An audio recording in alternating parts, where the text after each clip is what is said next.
વલસાડમાં ખેતરોમાંથી મોટરના કેબલ ચોરતી ગેંગને ખેડૂતોએ રંગે હાથ ઝડપી પાડી 2 શખ્સો પોલીસ હવાલે। વલસાડ ગ્રામ્ય વિસ્તારમાં છેલ્લા કેટલાક સમયથી ખેડૂતોના ખેતરમાંથી સિંચાઈની મોટરના કેબલ અને અન્ય સાધનોની ચોરી કરતી ગેંગ સક્રિય થઈ હતી। જોકે ગતરોજ પાલણ ગામની સીમમાં 2 શખ્સોને કેબલ સળગાવી તેમાંથી તાંબુ કાઢતા ખેડૂતોએ રંગે હાથ ઝડપી પાડી પોલીસને હવાલે કર્યા છે। મળતી વિગત મુજબ વલસાડના કેવાડા ગામના વતની હર્ષ મહેશભાઈ પટેલ અને તેમના મિત્રો પાલણ ગામની સીમમાં હાજર હતા। તે દરમિયાન બાજુમાં આવેલી ધનસુખભાઈની પડતર જમીનમાંથી ધુમાડો નીકળતો જણાતા તેઓ તપાસ કરવા ગયા હતા। ત્યાં 2 અજાણા શખ્સો ચોરી કરેલા કેબલ સળગાવી રહ્યા હતા। હર્ષભાઈ અને તેમના મિત્રોએ હિંમત દાખવી આ બંને શખ્સોને કોર્ડન કરી પકડી લીધા હતા।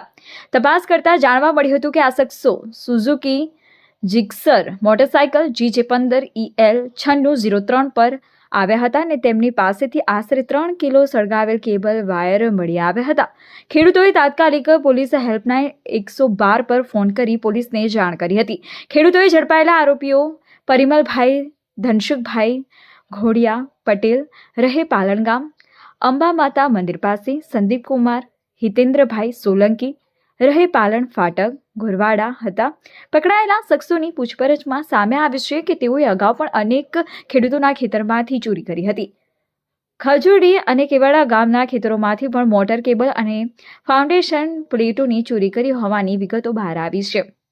વલસાડ ગ્રામ્ય પોલીસે આ મામલે BNS 2023ની કલમ 303(2) 54 મુજબ ગુનો નોંધી આગળની કાયદેસરની કાર્યવાહી હાથ ધરી છે। લાંબા સમયથી ચાલતી આ ચોરીનો ભેદ ઉકેલાતા સ્થાનિક ખેડૂતોએ રાહતનો શ્વાસ લીધો છે।